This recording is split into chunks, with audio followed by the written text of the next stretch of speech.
Howdy y'all, welcome back. Thank you for being here. Today, we're going to look through the oldest photographs, the first photographs ever taken of Vietnam and Taiwan, respectively. These images, considered to be the first quality images taken in the Far East, were photographed by John Thomson from 1866 through the year 1872. What you'll notice in these photographs is a lot of nature. You'll see a lot of overgrowth, and what genuinely stands out to me the most are the ancient forts and the new construction that we can see beginning to take place.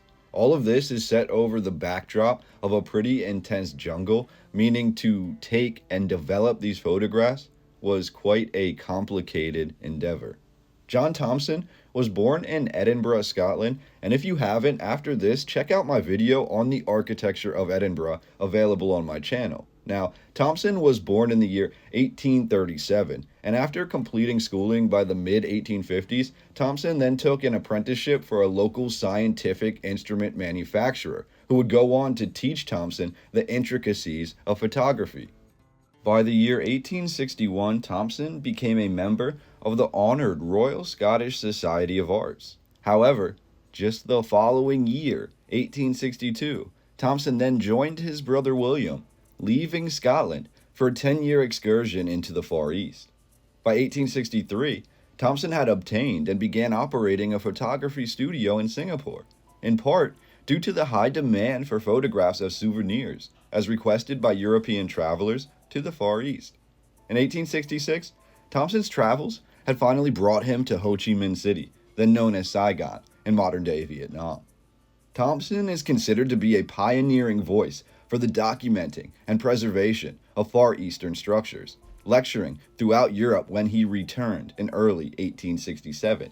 However, by 1868, Thompson had again set out on an extensive journey to photograph the mysteries and landscapes of ancient China.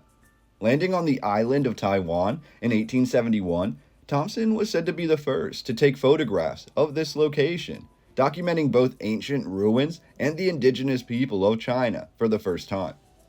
According to the narrative, Thompson's travels in China were often perilous as he visited remote, almost unpopulated regions.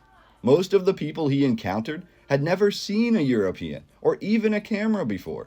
His photographic process involved copious amounts of equipment, which had to be carefully hauled through the perilous territory to capture these photographs, which we are looking at today.